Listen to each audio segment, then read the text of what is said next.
Hello everyone, what's up?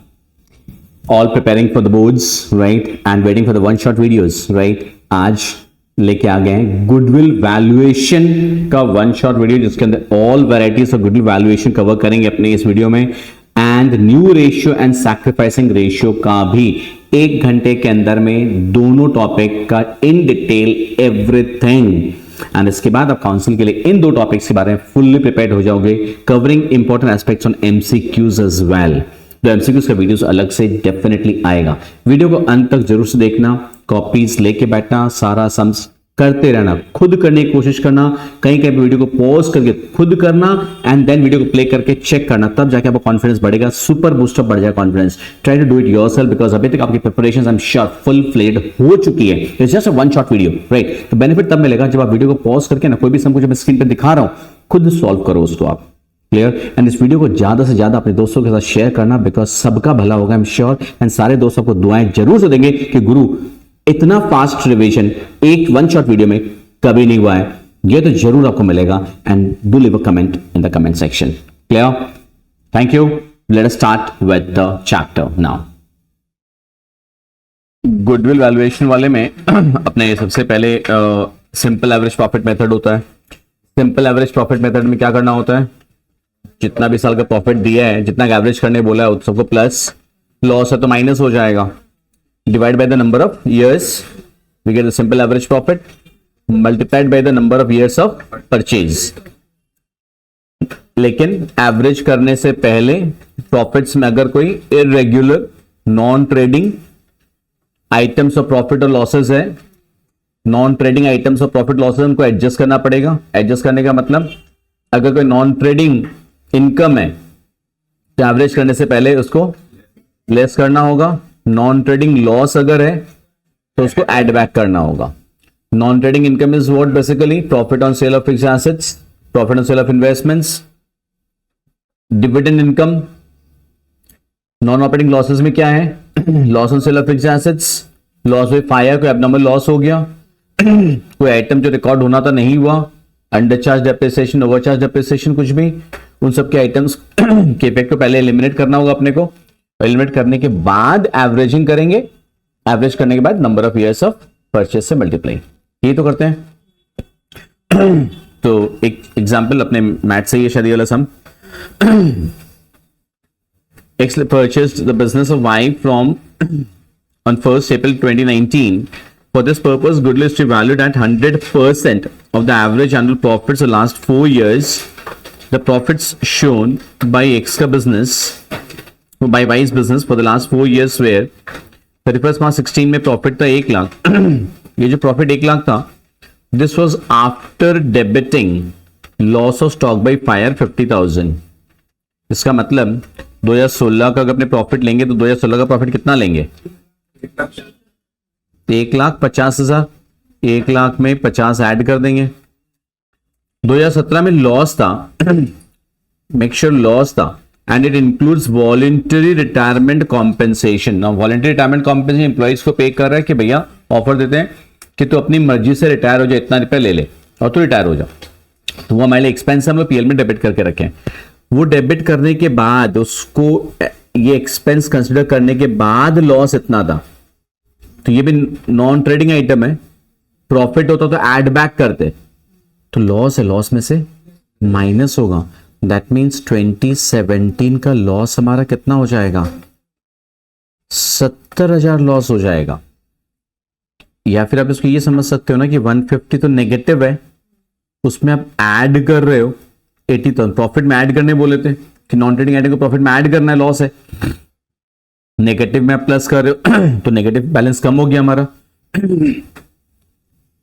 उसके बाद 2017 में भी एक और है, during the year ended verification books reveal the following, during the year ended 31st March 17 a machine got destroyed in accident and 60,000 was written off in the profit and loss account. ये क्या है, ये भी non trading loss है, इसको भी तो add back करना होगा। इसका मतलब हमारा 70 नहीं होगा, ये समझ में आ रहा है। तो ये हमारा कितना हो जाएगा, नेगेटिव 10,000 जुलाई 17 में 2 कंप्यूटर्स परचेज हुआ था 40,000 रुपए ईच, 80,000 रुपए का, and they debited to the, हम लोग डेबिट कहां कर दिए, debited to the travelling expense account, मतलब पीएल अकाउंट में डेबिट हो गए। तो जुलाई 17 मतलब हमारा फाइनेंशियल 17-18 इस ईयर में फॉल करेगा वो। तो 2018 में क्या होगा, जो प्रॉफिट दिया हुआ है 150 इसमें प्लस या माइनस, प्लस करना होगा 80,000 क्योंकि ये एसेट परचेज किए थे, एसेट था वो, तो बैलेंस शीट के एसेट में जाना चाहिए, बट हम लोग पीएल अकाउंट में डेबिट कर दिए थे, ट्रैवलिंग एक्सपेंस अकाउंट में डेबिट कर दिए, प्रॉफिट हमारा घटा हुआ, प्रॉफिट को बढ़ाना होगा। एंड इसके ऊपर डेप्रिसिएशन चार्ज करना था 10% स्ट्रेट लाइन मेथड। तो सिंस हम लोग तो उसको एसेट ट्रीट किए नहीं, अपन डेप्रिसिएशन चार्ज किए नहीं है, तो डेप्रिसिएशन चार्ज करना होगा। डेप्रिसिएशन लेकिन पहला साल 9 महीने का होगा, 9 महीने का कितना होगा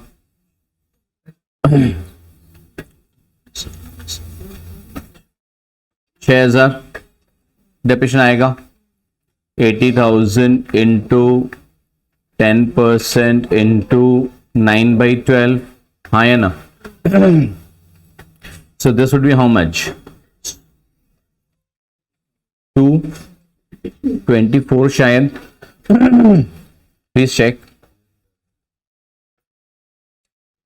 अब इसका इफेक्ट 2019 में भी जाएगा।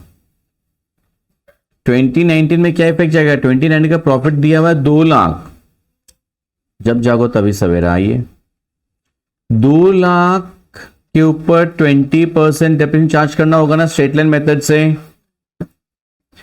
डेप्रिसिएशन चार्ज किया नहीं है। अब 2017 में 17-18 में खरीदे थे, तो 18-19 में इफेक्ट तो आएगा ही ना, डेप्रिसिएशन हर साल चार्ज होना चाहिए। अच्छा भाई आप भी आए हैं, good morning, good morning. Goodwill अपने को कैसे निकालने बोला था कौन सा 19 वाला 2 लाख पे 10% तो 5,000। 2 लाख का, अच्छा 80,000 के ऊपर में 8,000, ये डेप्रिसिएशन 8,000 होना था, 20,000 कर दिया अपन उसको, डेप्रिसिएशन 8,000 होना था, राइट, ये बोल रहे हो ना, करेक्ट। तो अपना इसका 2019 का हो गया 192। गुडविल कैलकुलेशन बोला कैसे था, 100% of the average annual profit the last 4 years। तो पिछले 4 साल का एवरेज प्रॉफिट निकालना है, राइट। एवरेज प्रॉफिट कैसे निकालेंगे आप, चारों साल के प्रॉफिट को प्लस कीजिए, डिवाइड बाय 4 कीजिए फटाफट। तो this is coming to 1,39,000।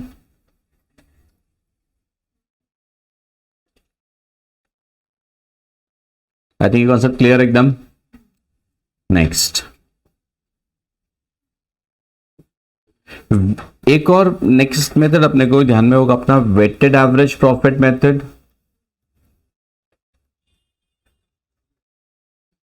Weighted average profit method में आप लोग एक थ्योरेटिकल पॉइंट भी एमसीक्यूज के लिए ध्यान में रखना जरूरी है कि weighted average profit method use कब करते हैं,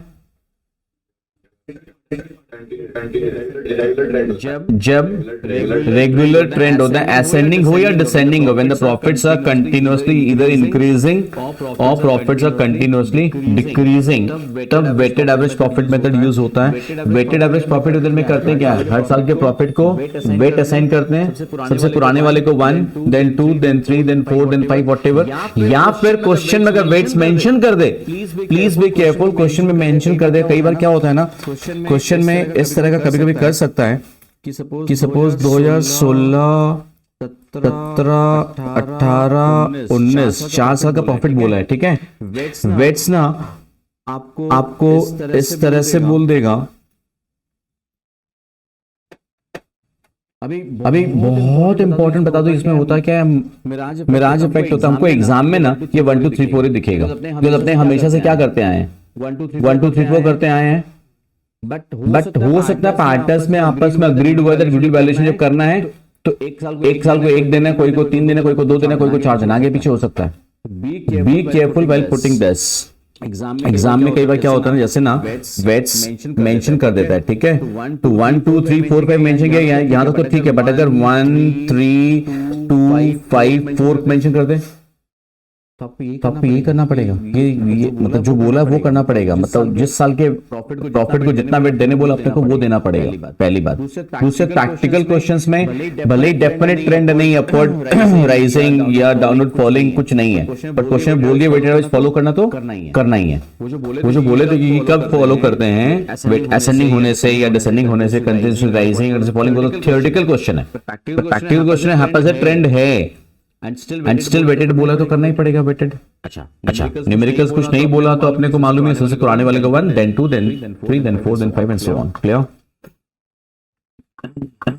तो अपने फिलहाल अभी जो क्वेश्चन अपने सामने, इसमें तो बहुत सिंपल सा बात है कि पर लास्ट 5 इयर्स का प्रॉफिट्स दिया हुआ है एंड वेटेड एवरेज निकालने बोला है, और वो भी 3 years purchase of weighted average profit goodwill का वैल्यूएशन करना है। तो अपने को मालूम है इसका वेट कितना है, 1 2 3 4 5 वेटेड निकालोगे या रेदर प्रोडक्ट निकालोगे आप,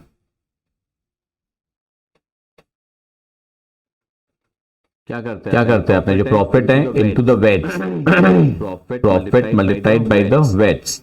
तो यहाँ पे प्रोडक्ट कितना आएगा, 10 24 45 50 एंड 45। तो वेट्स का सम टोटल इज 15, प्रोडक्ट का total is coming to 174।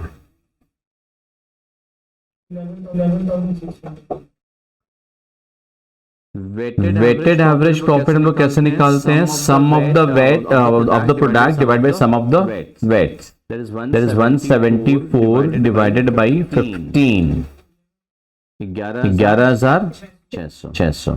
Goodwill valuation अपने को क्वेश्चन बोल ही दिया था, 3 इयर्स परचेज करने बोला है, 3 टाइम्स, तो goodwill will be equals to 11,600 into 3,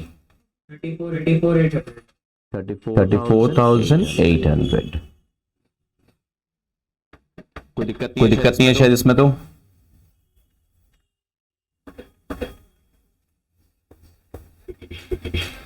weighted average profit method में अपना एक और वैरायटी ये वाला, calculate goodwill of the firm on the basis of 3 years purchase of the weighted average profit the last 4 years. 4 साल का profits दिया हुआ अपने को, वेट्स 1 2 3 4 बोला है, यह supplied the following information. On 1st September 2018, a major plan prepare was undertaken for ₹30,000, which was charged to revenue. The said sum is to be capitalized.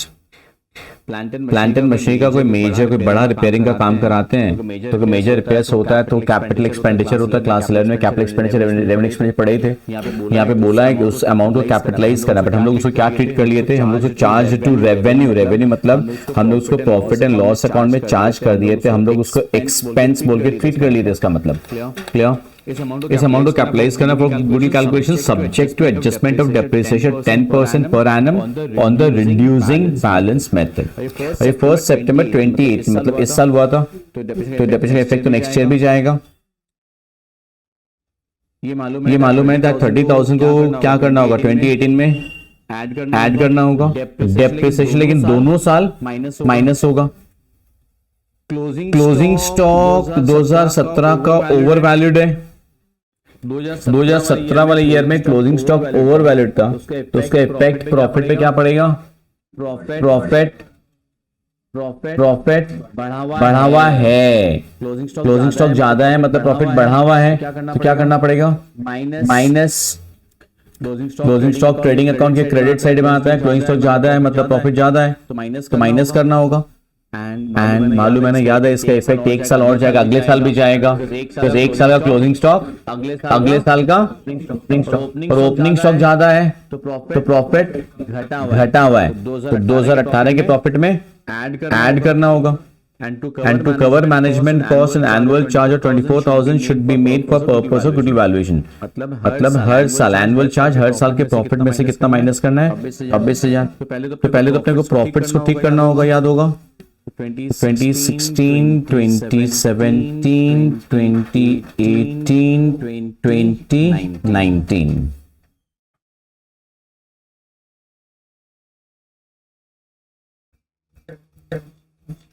Profits as given 1,01,000, 1,24,000,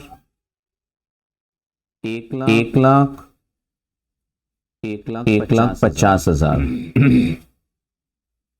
उसके बाद add statement क्या लिखते हैं? Capital expenditure charged to revenue. Capital expenditure charge to revenue 2018 में add हो जाएगा 30,000.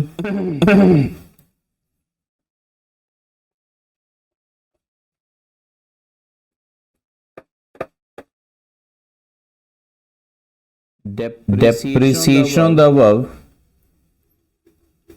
2018 में depreciation कितना चार्ज करना है? कितने महीने का चार्ज होगा? 30,000 के ऊपर 10% 4 महीने का, सितंबर, अक्टूबर, नवंबर, दिसंबर. ये नेगेटिव फिगर है 2019 में. नाउ ये रिड्यूसिंग बैलेंस मेथड से बोला था करने के लिए. You have to remember, तो 2019 में 29,000 के ऊपर होगा. 30,000 माइनस 1,000 रुपया लास्ट डिविडेंड चार्ज हो चुका है. लास्ट समय स्ट्रेट लाइन बेसिस था और फुल ईयर का चार्ज होगा इस साल 2,900.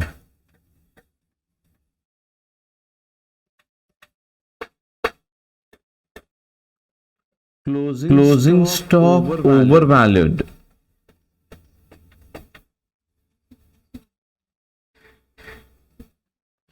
क्लोजिंग स्टॉक ओवरहेड कब हुआ था? 17 में ना. 12,000 रुपया माइनस करना होगा प्रॉफिट से बात हुआ था अपना. और नेक्स्ट ईयर के लिए ओपनिंग स्टॉक है. Opening stock over valued add करना होगा 12,000.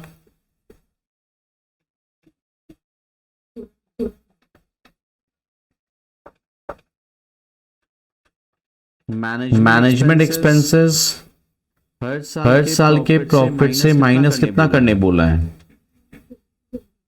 24,000. यह हर साल के प्रॉफिट से माइनस हो रहा है, नेगेटिव है. ठीक है, अब क्या करना होगा?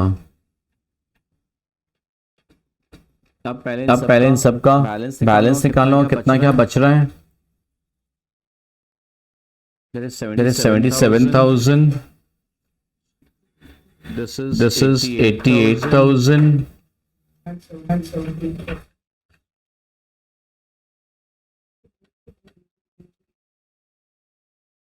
117 प्लस माइनस करके हर साल का प्रॉफिट ये बचा है. ये प्लस माइनस में ध्यान में प्लीज, माइनस है ये प्लस हो, ध्यान से रख के करना एग्जाम में.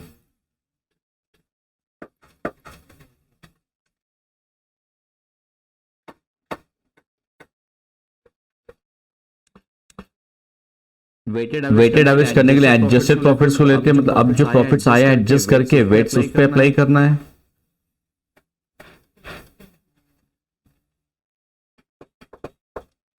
16, 17, 18, 19 जो प्रॉफिट्स दिया हुआ है 77,000, 88,000, 1,17,000 and 123,100. Weights 1, 2, 3, 4. 77, 176, 351, 492, 400. Weights का टोटल इज 8. हाँ सॉरी 10 सॉरी एंड प्रोडक्ट का टोटल 10,96,400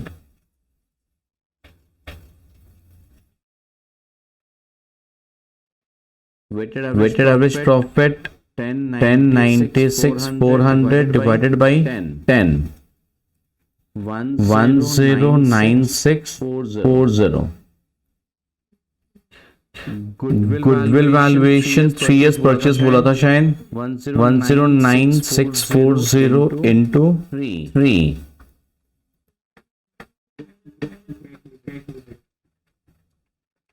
3,28,920 Any questions anyone? एक और सिमिलर वैरायटी ये आपकी प्रैक्टिस के लिए है वेटेड एवरेज प्रॉफिट मेथड से ही है प्रॉफिट्स का रेक्टिफिकेशन करने को लेकर के है calculate the goodwill of the firm on the basis of 3 years purchase of the weighted average profits last 4 financial years appropriate weights to be used and the profits are profits and weights दे दिया है और अभी adjustments है adjustments में पहला तीनों तो normal है पहले फोर्थ वाला डिस्कस कर दे रहा हूँ ऑन 1st April 2018 साफ समझ में आ रहा है यहाँ पे 17 18 18 19 19 20 20 21 इसका मतलब क्या ईयर कौन सा है अप्रैल टू मार्च वाला ईयर है 1st April 2018 मतलब क्या है इस साल से रिलेटेड बात हो रही है A machine having a book value of 10,000 was sold for 11,000 but the proceeds were wrongly credited to the profit and loss account 10,000 का मशीन 11,000 में बेचे थे प्रॉफिट एंड लॉस अकाउंट में पूरा प्रोसीड्स क्रेडिट हो गया तो 18-19 का प्रॉफिट में क्या करना होगा कितना करना होगा लेस 11,000 1,000 दो आवाज आया शायद 1,000 10,000 कोई 11,000 राइट है 1,000 वाले कितने लोग हैं एक बार ये आप इसलिए बोल रहे हो कि आपको लग रहा है कि 1,000 जो है वो नॉन ट्रेडिंग इनकम है profit and sale of fixed right है ना आंसर 10,000 रुपए जो मशीन बेच के आया मशीन बेच के 11,000 आया तो मशीन की वैल्यू 10,000 था वो भी तो मेरी इनकम नहीं है वो तो अकाउंटिंग सेंस में गलत है अकाउंटिंग सेंस में करना चाहिए था तो पीएल अकाउंट में क्रेडिट होता खाली 1,000 रुपए अकाउंट्स में बट गुडविल वैल्यूएशन के हिसाब से तो 1,000 तो आना ही नहीं चाहिए और अकाउंटिंग में 10 जो क्रेडिट किए वो भी तो गलत है तो एसेट से माइनस होता है तो कैपिटल रिसिप्ट है तो रेवेन्यू से है ही नहीं समझ में आ रहा है क्या बोल रहे हैं तो पीएल अकाउंट में ही तो गलती है पीएल अकाउंट में वैसे भी 11 क्रेडिट नहीं होना चाहिए था होना तो चाहिए था खाली 1,000 रुपया फाइनल अकाउंट के हिसाब से सोचें अगर क्योंकि तो फाइनल अकाउंट ही गलत है क्लियर 10 भी माइनस करना होगा और एक भी मतलब क्या पूरा 11,000 यहीं पे अक्सर गलती होती है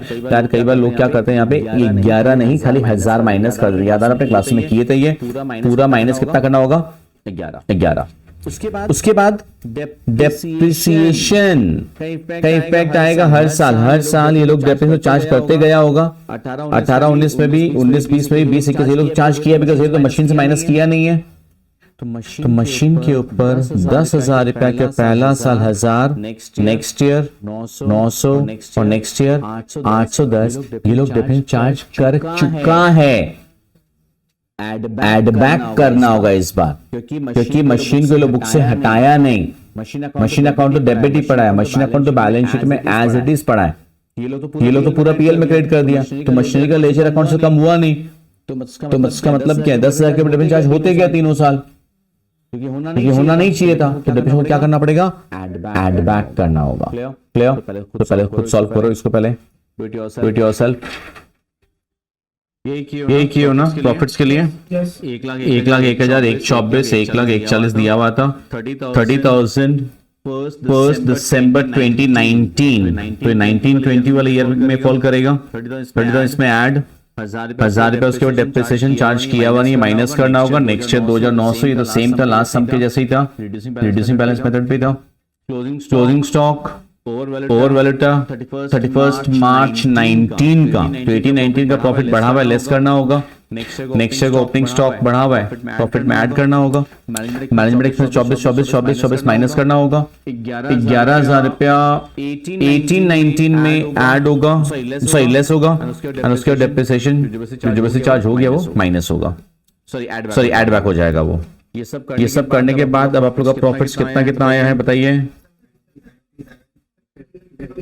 77, 78, 1,17,900, 1,13,910।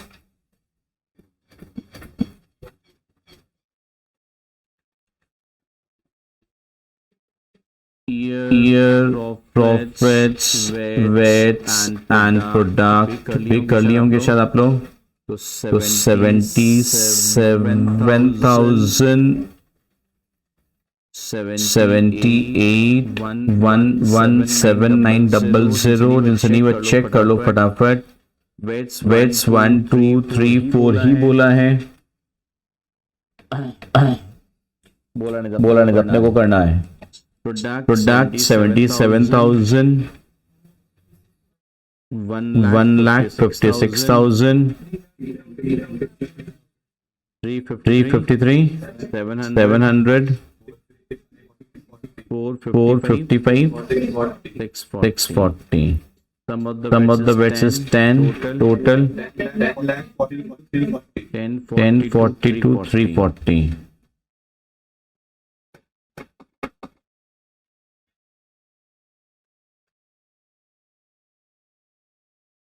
Weighted average profit 1042 340 by 10, 104234. Goodwill 104234 into 3 कितना आ रहा है 3 लाख 702। क्लियर है ये वेटेड एवरेज मेथड क्लियर अपना। Moving down to super profit method. Super profit method में अपने को मालूम हम लोग कैसे निकालते हैं। पहले बिजनेस का एवरेज प्रॉफिट लिया जाता है। Average profit for the certain number of years, या तो डायरेक्टली क्वेश्चन में बता देगा या कई साल का प्रॉफिट दे देगा, उसका एवरेज निकालना होगा अपने को। एवरेजिंग करते वक्त एबनॉर्मल आइटम्स ऑफ डेबिट और क्रेडिट का इफेक्ट को न्यूट्रलाइज करना होगा, ऐड या लेस करना होगा। पहले एवरेज प्रॉफिट, इसमें से माइनस क्या करते हैं normal profit, that is basically normal return on capital employed. Usually समझ में कैपिटल एम्प्लॉयड दे देगा, उसका परसेंटेज नॉर्मल रिटर्न का बता देगा। नॉर्मल रिटर्न का परसेंटेज या तो डायरेक्टली बोल देगा the normal rate of return is 10%, expected rate of return is 10%, whatever. Otherwise एक और बात बोल सकता है कि normal rate of interest is 8% and market rate of risk return is 2%. Rate of interest is basically अगर उस पैसे को मैं बैंक में रखता हूं तो मुझे कितना मिलेगा। अभी से बिजनेस में अगर आना है, एंटरप्रेन्योरशिप में आना है, तो मैं तभी आऊंगा जब मुझे उससे कुछ ज्यादा मिलेगा। और ज्यादा क्या चीज का भैया, जो मैं रिस्क ले रहा हूं उसको कवर करने के लिए मुझे प्रीमियम चाहिए। तो basically normal rate of return directly word mention नहीं करके दो पार्ट में स्प्लिट करके दे सकता है, तो दोनों ऐड हो जाएगा। Interest rate plus the risk premium का परसेंटेज दोनों ऐड होगा, then that is the normal rate of return on capital employed.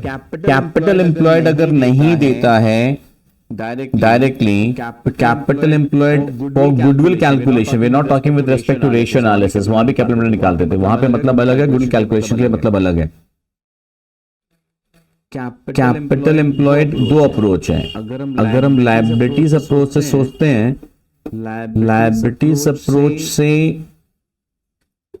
Capital निकालने के इस फॉर्मूला इज पार्टनर्स का capital plus reserve and surplus, usually ये दोनों मिला के कैपिटल एम्प्लॉयड हो जाता है।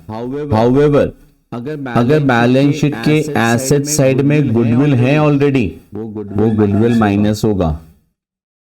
बैलेंस शीट के एसेट्स में अगर नॉन ट्रेड इन्वेस्टमेंट्स है, वो भी माइनस होगा। क्लियर? तब जाके आएगा capital employed. Please remember this part.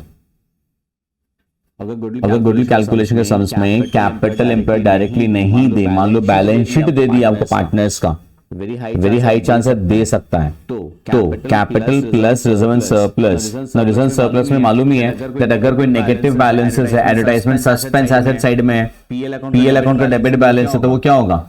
Minus हो जाएगा, बिकॉज वो फिक्टिशियस एसेट्स है, वो पुराना लॉसेस है। पीएल अकाउंट का डेबिट बैलेंस, एडवर्टाइजमेंट सस्पेंस, यही दो मोस्ट कॉमन आपकी जिंदगी में अभी तक क्लियर। जनरल रिजर्व है, पीएल अकाउंट का बैलेंस है, कैपिटल रिजर्व है, रिजर्व फंड है, वो सब कुछ ऐड हो जाएगा। माइनस होता है बैलेंस शीट के एसेट्स में अगर गुडविल है, वो and non trade investments minus होता है। क्लियर? तब कैपिटल एम्प्लॉयड आएगा लायबिलिटीज अप्रोच से। वही अगर एसेट्स अप्रोच से निकालना हो, capital employed assets approach, because हो सकता है सम्स में बैलेंस शीट नहीं दे, खाली रेलेवेंट थोड़ा सा इंफॉर्मेशन दे दे, तो दोनों अप्रोच पता होना चाहिए। Sum total of assets minus external liabilities, sundry creditors, bills payable, outstanding expenses, bank overdraft, ये सब भी, बैंक लोन भी। मेक श्योर पार्टनरशिप में गुडविल बैलेंस शीट बात कर रहा है, राइट? तो अभी मैं डिबेंचर्स वगैरह बात नहीं कर रहा हूं, बिकॉज पार्टनरशिप हम cannot issue debentures. Bank loan तो ही सकता है, mortgage loan, secured loan, unsecured loan, कुछ भी हो सकता है, वो सब कुछ माइनस होगा। हाँ या ना? ये ध्यान रखना, अगर टोटल एसेट्स आप ले रहे हो, तो एसेट्स जो आप ले रहे हैं, तो एसेट्स लेते टाइम अगेन गुडविल नहीं लेना है, नॉन ट्रेड इन्वेस्टमेंट्स नहीं लेना है। क्लियर? तो यहाँ पे एसेट्स जब ले रहे हैं, एक्सक्लूडिंग तीन चीजें, one is non trade investments, one is goodwill, and the other one is fictitious assets. Please remember this thing. कि assets approach से जब निकालेंगे, तो assets तो sum total से जब start करते हैं, तो minus all external liabilities, right? Assets लेते टाइम जब काउंट करो, उसमें आप गुडविल नहीं लोगे, नॉन ट्रेड इन्वेस्टमेंट्स नहीं लोगे, फिक्चर एसेट्स को नहीं लोगे। Clear?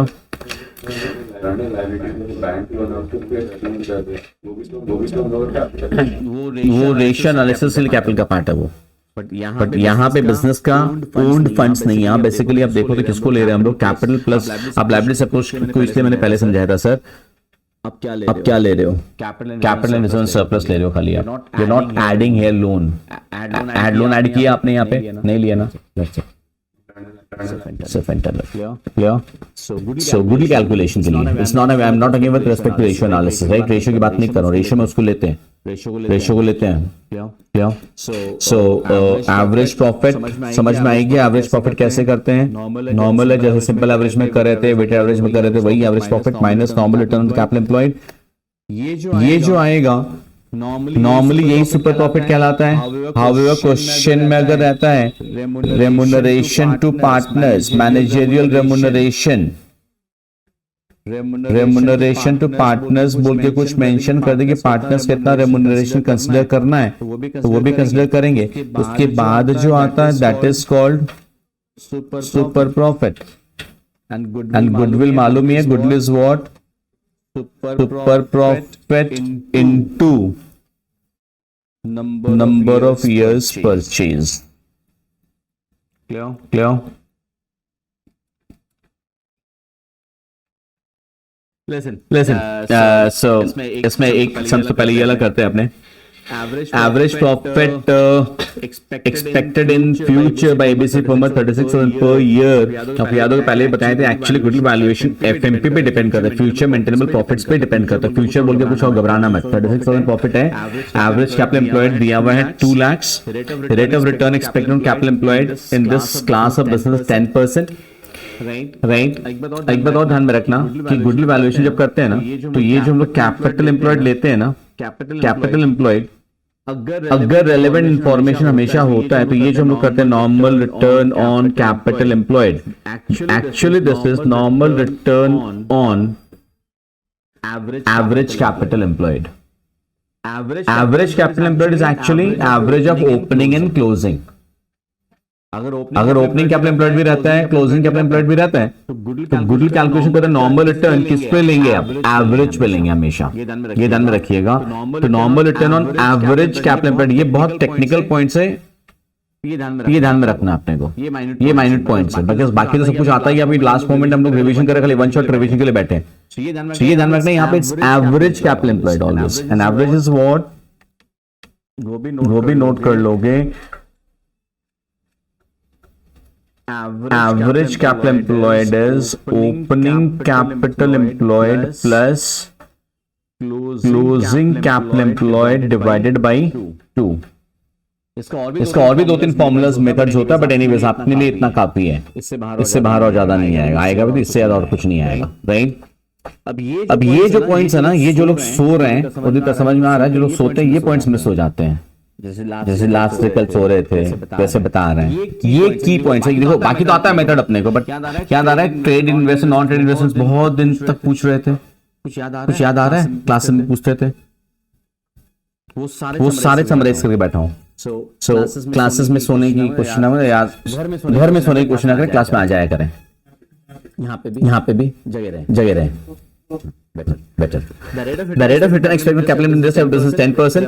Remuneration of partners is estimated to be 6,000 per annum. Final value of goodwill on the basis of 2 years purchase super profit. Now I think it's very easy. अपना average profits कितना दिया question में, 36,000 average profits दिया है।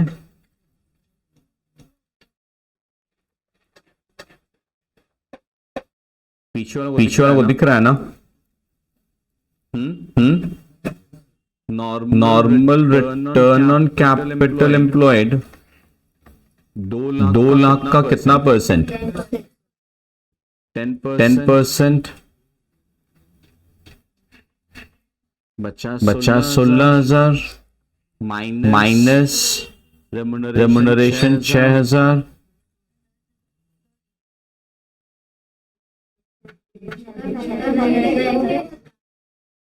वो क्या कर बोल रहे हैं पीछे, क्या हुआ बोलो। एक ही पार्टनर, बस 6,000 पर एनम बोला ना, रेम्युनरेशन पार्टनर्स, तो 6 ईच तो कुछ बोला ना, ईच पार्टनर तो बोला नहीं है ना। देयरफॉर भाई साहब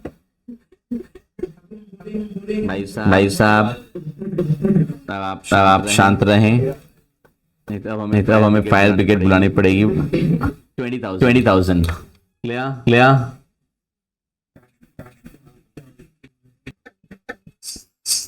कैपिटलाइजेशन मेथड में अपने को ध्यान में 2 मेथड्स होता है, capitalization of average profit method और एक capitalization of super profit method. Capitalization of average profit method में कैसे निकालते थे, पहले क्या निकालना होता है, capitalized value of business, capitalized value of business कैसे निकलेगा, एवरेज प्रॉफिट को बेसिकली कैपिटलाइज करना, that is average profit by normal rate of return into 100। तो अपने इस सम्स में हमारा एवरेज प्रॉफिट कितना दिया है, 30,000 bye normal rate of return 12 into 100। हमारा कैपिटलाइज्ड वैल्यू ऑफ बिजनेस कितना आया, 2,50,000। इसमें से माइनस हम लोग क्या करते हैं बिजनेस का, एक्चुअल कैपिटल एम्प्लॉयड, जो कि 185। अब इस सम में तो एक्चुअल कैपिटल 185 दिया हुआ था, हमने वो ले लिया।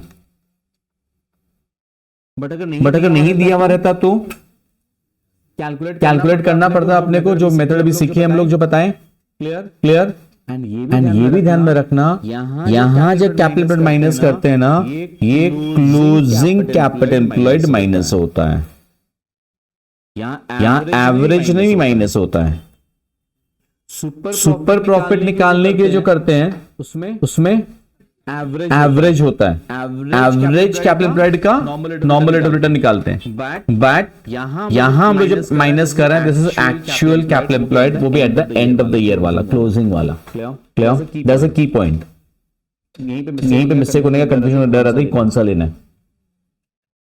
Complete. Next capitalization super profit method में। कैपिटलाइजेशन सुपर प्रॉफिट मेथड में क्या होता है, गुडी कैसे निकालते हैं? Super profit divided by normal rate of return into 100। तो सुपर प्रॉफिट निकालना होगा पहले अपने को। तो सुपर प्रॉफिट निकालने के लिए एवरेज प्रॉफिट कितना दिया है? 90,000 एसेट्स माइनस लायबिलिटीज करके कैपिटल एम्प्लॉयड। साफ समझ में आ रहा है कितना है? 420 for 20। Average profit minus normal return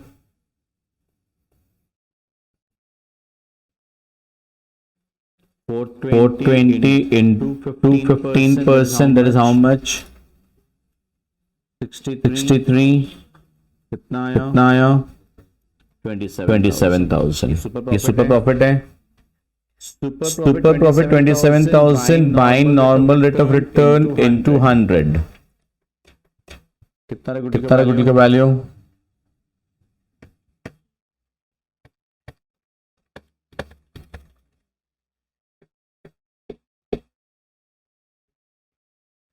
1,80,000।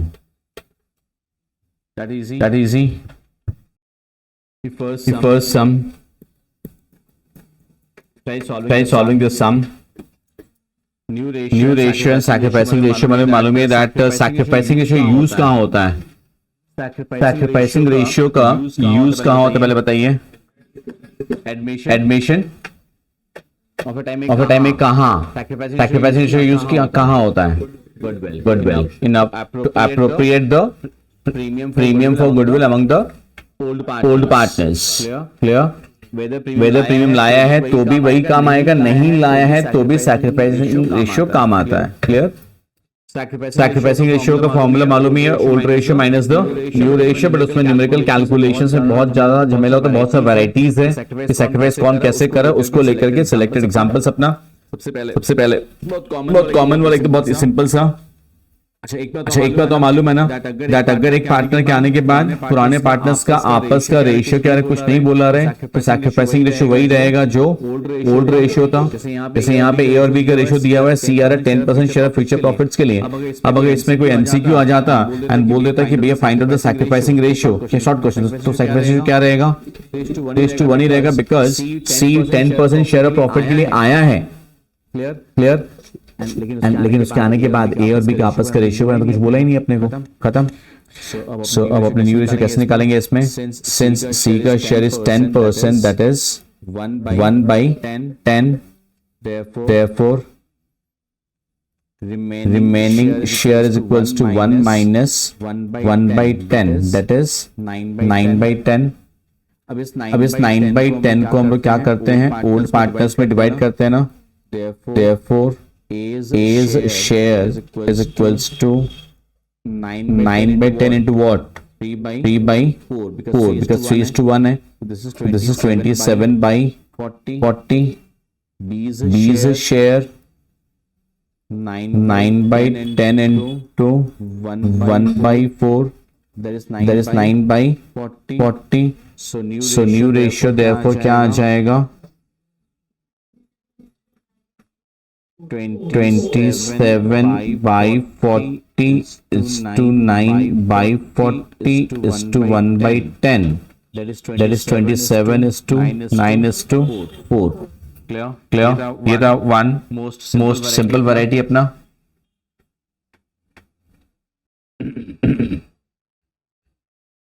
इस समय रामशा मुरारी का रेशियो 3:1 दिया हुआ है. गोपी 1/8 शेयर ऑफ प्रॉफिट के लिए आ रहा है. ये जो 1/8 शेयर ऑफ प्रॉफिट के लिए आ रहा है, ये इक्वली एक्वायर कर रहा है from Ram Shyam and Murari. New ratio निकालने बोला है. तब तक इस केस से मालूम है ना कि सैक्रिफाइस निकालना पड़ेगा पहले.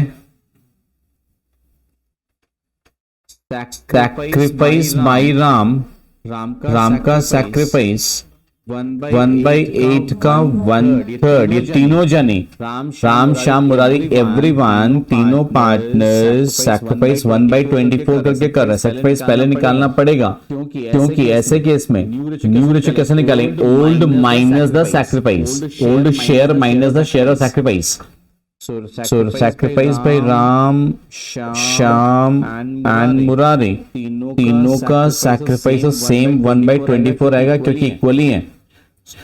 So new ratio would be what? The old share minus the share of sacrifice, not sacrificing ratio. So basically Ram का कितना होगा? 3/6 minus 1/24. तो 24 LCM आ जाएगा अपना. ये 12 minus 1 that is 11/24.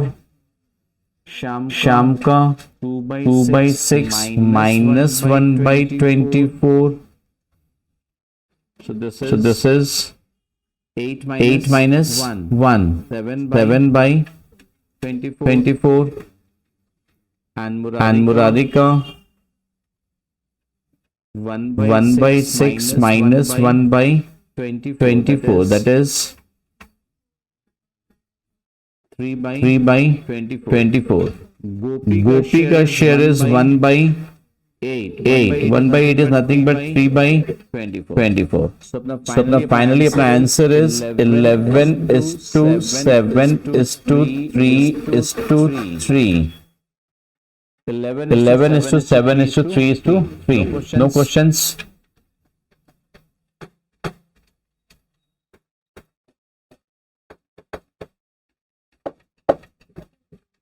Next, solve this one.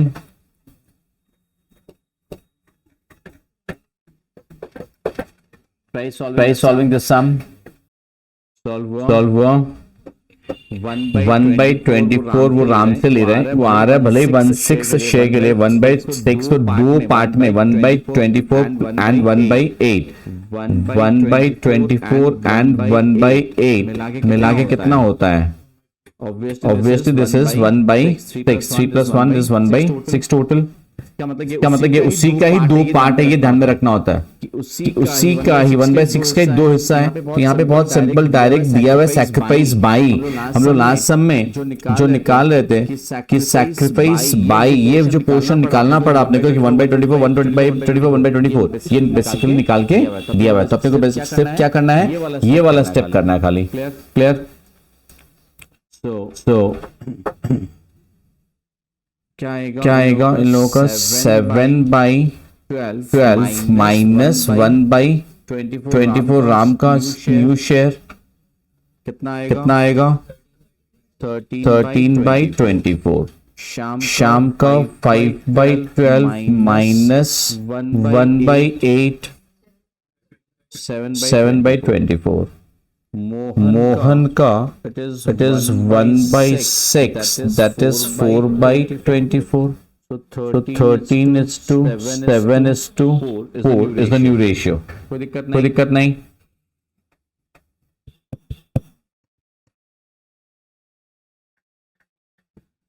Next इस समय आइए.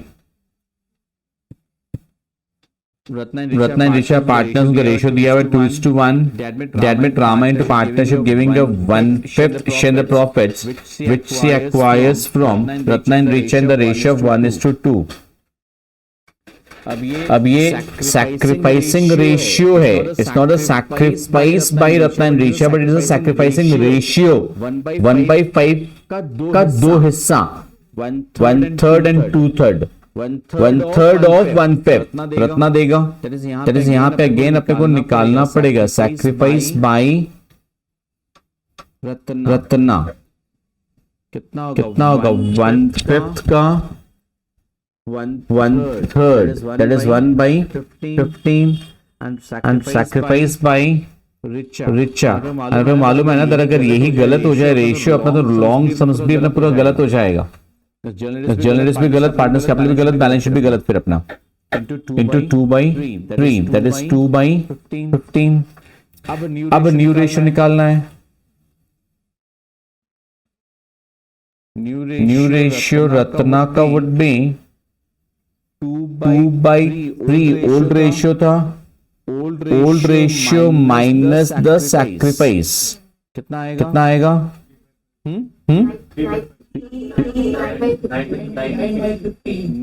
9/15. ओ भैया मैथ्स वाले आप काट के 3/5 बोला क्या? अच्छा तब मैं नॉन मैथ्स वाला हो गया, मैं छोड़ दिया हूँ. 1/3 माइनस 2/15. So this is नहीं वन इसको वैसे रखते हैं ना अपने, इसको 15 में 3/15. एंड नेक्स्ट पार्टनर था रामा का शेयर है 1/5 that is 3/15. So this is 3:1:1. Actually it is 9:3:3, right? Simplify 3:1:1. Next जैसे भी करे सर कोई दिक्कत नहीं है. उसके बाद नेक्स्ट वैरायटी में ये वाला एक variety that Singh Gupta and Lala partners in the firm sharing profit loss in the ratio 3:2:3. Jed is admitted. Singh surrendered 1/3 of his share. याद है ना ऑफ एंड फ्रॉम पर ध्यान में रखना होता थोड़ा सा. 1/3 of his share in favor of Jain. Gupta surrendered 1/3 of his share in favor of Jain. And Lal surrendered 1/5 of his share in favor of Jain. Calculate the new profit sharing ratio. तो अपने को क्या निकालना होता है इसमें? Sacrifice निकालना पड़ेगा. सैक्रिफाइस बाय सिंह कितना होगा? 1/3 ऑफ व्हाट? 3/8 क्योंकि वो अपना शेयर का 1/3 सैक्रिफाइस कर रहा है. That is 1/8. Sacrifice by Gupta 1/4 of 2/8. That is 1/16. Sacrifice by Lal 1/5 of 3/8. That is 3/40. Sacrificing ratio का पूछेगा तो 1/8 is to 1/16 is to 3/40 हो जाएगा. तो पूछा नहीं है क्वेश्चन में. क्वेश्चन में तो हमसे क्या पूछा है? New profit sharing ratio.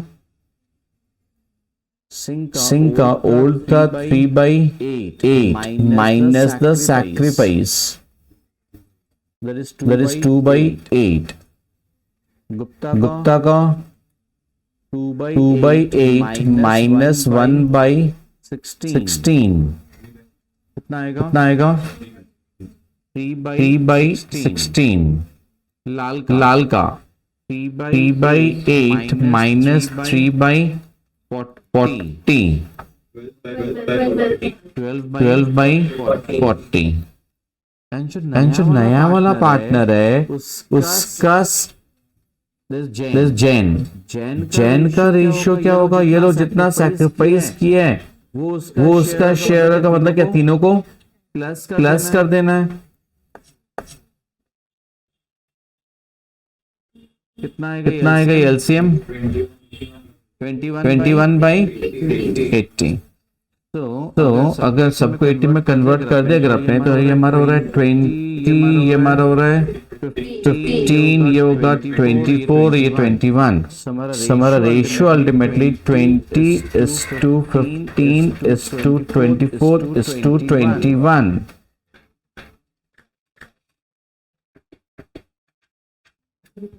Number 6. Ravi, Lalu and Munna are partners in the firm, sharing profits in the ratio of 3:2:1. Naveen is admitted for 1/6 share. यहाँ तक कोई दिक्कत नहीं है। इस सबको याद होगा मेजर पार्ट और मेन पार्ट क्या है? It is agreed that Munna would retain his original share. Munna अपना ओरिजिनल शेयर कम नहीं करेगा, उसको नहीं छोड़ेगा वो। और कुछ नहीं बोला। न्यू रेशियो सैक्रिफाइस रेशियो निकालने बोला। That means what? सैक्रिफाइस कौन करेगा? सिर्फ रवि और लालू। इसका नया फर्म में नवीन का शेयर इज हाउ मच? 1/6।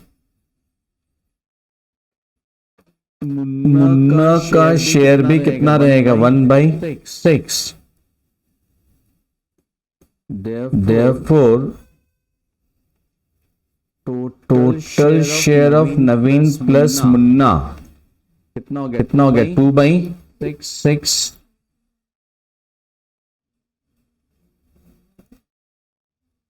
तो रिमेनिंग शेयर कितना बचेगा?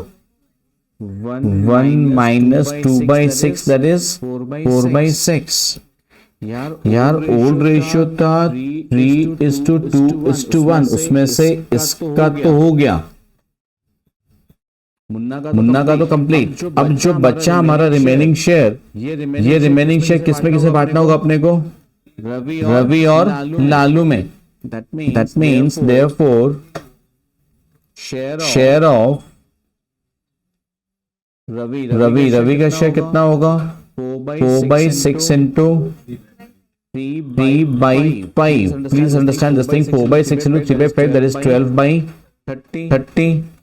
Share of Lalu would be 4/6 into 2/5, that is 2/5, 8/30. So the new ratio 12/30 is to 8/30 is to 1/6 is to 1/6. So denominator same लाने के, इसको 5 से मल्टीप्लाई, 12:8:5:5। इस केस में मालूम है sacrificing ratio old minus new करके निकालेंगे और 3:2 ही आएगा, क्योंकि सैक्रिफाइस अकेला रवि और लालू ही कर रहा है और अपने पुराने रेशियो में सैक्रिफाइस कर रहा है। क्लियर? कैलकुलेटर दिखा भी देंगे अपने। नेक्स्ट सम में आई है number 8।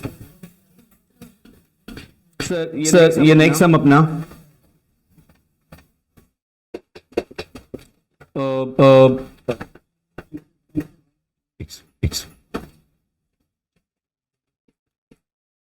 just one second. Here are some. Start solving this. A and B are partners in the firm, sharing profit loss in the ratio 3:2. This is admitted as new partner. A gives 1/3 of his share and B gives 1/10 from his share. I hope याद होगा that there was a trick in this case. New ratio sacrifice ratio दोनों निकालने बोला अपने को। तो sacrifice by A is how much? 1/3 of 3/5, that is 1/5. And sacrifice by B is 1/10. तो sacrificing ratio बोले तो that is 1/5 is to 1/10, that is 2:1. New ratio तो old share minus sacrifice. New ratio निकालने के लिए 3/5 minus 1/5, that is 2/5. B का 2/5 minus 1/10, So this is how much? 3 by 10. And C का share कितना हो जाएगा? 1 by 5 plus 1 by 10. That is 3 by 10. So the new ratio 2 by 5 is to 3 by 10 is to 3 by 10. That is 4 is to 3 is to 3. Any questions यहाँ तक anyone? Next ID, again a different one. X and Y are partners. Z is admitted as a new partner. And the new ratio between X, Y and Z is 1:2. New ratio दिया हुआ है. X, Y का ratio दिया हुआ नहीं है. Sacrificing ratio of X and Y is 4:1. Sacrificing ratio दे दिया, new ratio दे दिया, बोला है old ratio निकालो. तो old ratio कैसे निकलता है? New plus sacrifice. तो sacrifice by X. Sacrifice by X कितना होगा? ये sacrifice कितना कर रहा है? 4 by 5. But 4 by 5 of what? Of 2 by 5. कैसे? Z का शेयर कितना है यार? 2 by 5 है ना? 2 by 5 का 4 by 5 X sacrifice कर रहा है. That is 8 by 25. Sacrifice by Y 1 by 5 of 2 by 5. That is 2 by 25.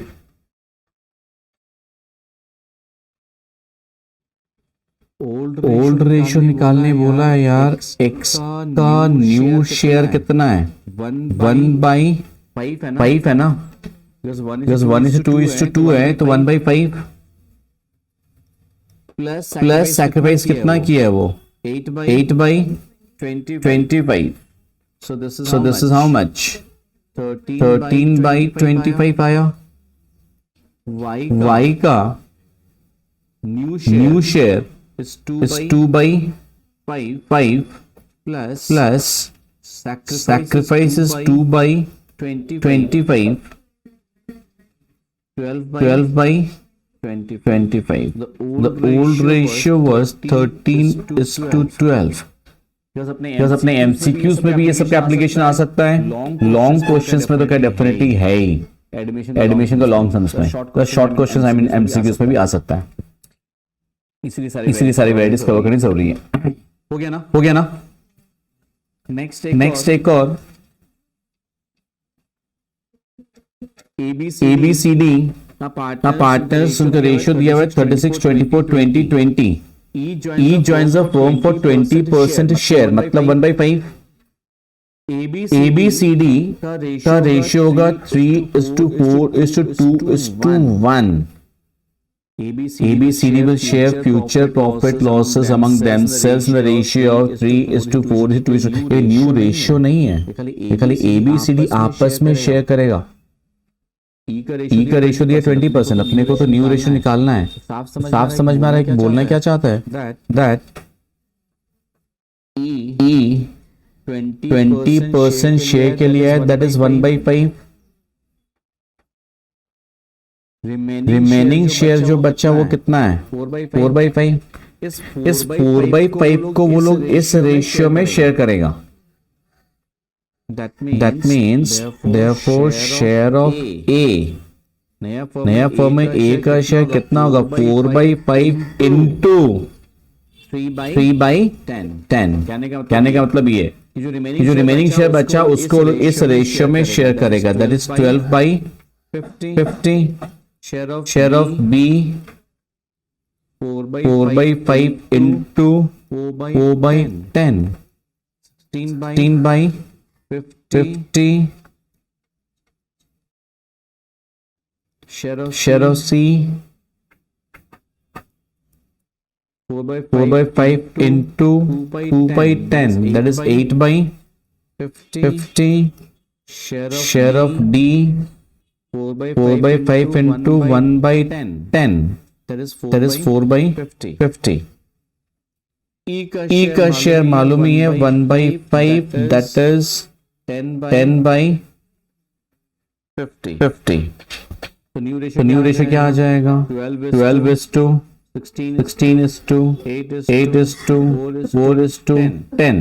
That is 6 is to 8 is to 4 is to 2 is to 5. ये समझ में आया?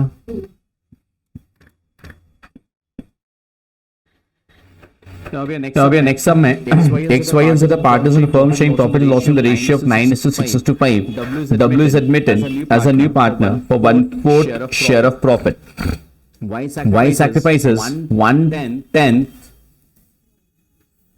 from his share in favor of W, and the rest of the sacrifice is made by X and Y in the ratio of 2 is to 1. W admit हुआ for 1/4 share of profit. Y 1/10 from his share दे रहा है.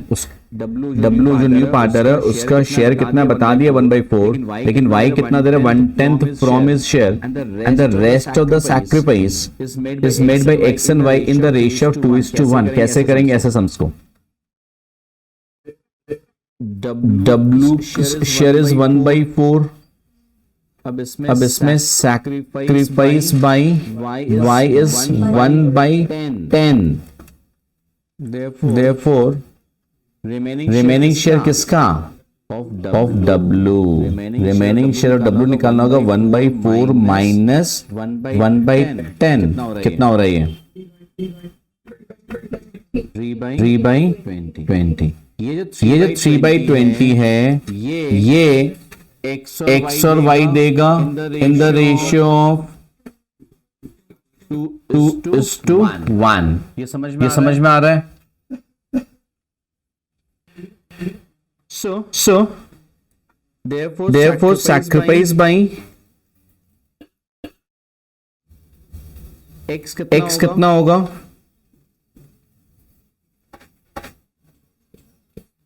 ये X दे रहा है और ये Z दे रहा है. Sacrifice by X would be how much? 2/3 into 3/20. That is 1/10. And sacrifice by Z would be 1/3 into 3/20. That is 1/20. Two things. एक बोला sacrificing ratio. Sacrificing ratio X is to Y is to Z. That is 1/20 is to 1/10 is to 1/10 is to 1/20. That is 2 is to 2 is to 1. पहले clear है क्या? Check कर लो. X, Y and Z. तो Y का sacrifice था 1/10, X का है 1/10, Z का है 1/20. और क्या बोला अपने को? न्यू रेशियो निकालना है. न्यू रेशियो कैसे निकलेगा? X का ओल्ड रेशियो क्या था? 9/20. अब तो मालूम है ओल्ड माइनस सैक्रिफाइस. 9/20 माइनस 1/10. कितना आ रहा है? 7/20. Y का 6/20 माइनस 1/10 कितना होगा? 4/20. Z का 5/20 minus 1/20. That is 4/20. And on the W था क्या? उसका 1/4 के लिए आया था. That is 5/20. So 7 is to 4 is to 5. There is a new profit sharing ratio. कोई शक? जैसे ना एक ऑफ वैरायटी का सम्स जिसमें A is to B old partners है, उनका रेशियो दिया हुआ है 3 is to 2. And बोला है C is admitted, new partner है. उस टाइम बोल दिया that the ratio between B and C will be the same as between A and B. A और B का रेशियो 3:2. Please admitted बोल दिया, and ये बोल दिया that the ratio between B and C will be as between A and B. तो नया ratio निकालने बोला है. ये भी कंप्लीट सम्स में अपना किया हुआ है, पिछले जो ना किया ले वाले सम्स में, राइट. तो A और B का ratio 3:2. A is to B का रेशियो है 3:2 और B is to C का रेशियो बोला है 3:2. तो B को कॉमन रखना अपने को. तो याद अपने क्या बात किए थे कि ऊपर वाले को 3 से इंटू कर देते हैं, तो नीचे वाले को 2 से इंटू कर देते हैं. 9:6 और 6:4. तो न्यू रेशियो क्या आ जाएगा? 9:6:4. एंड ऐसे केस में सैक्रिफाइसिंग रेशियो तो ऑब्वियसली 3:2 ही रहेगा. क्लियर?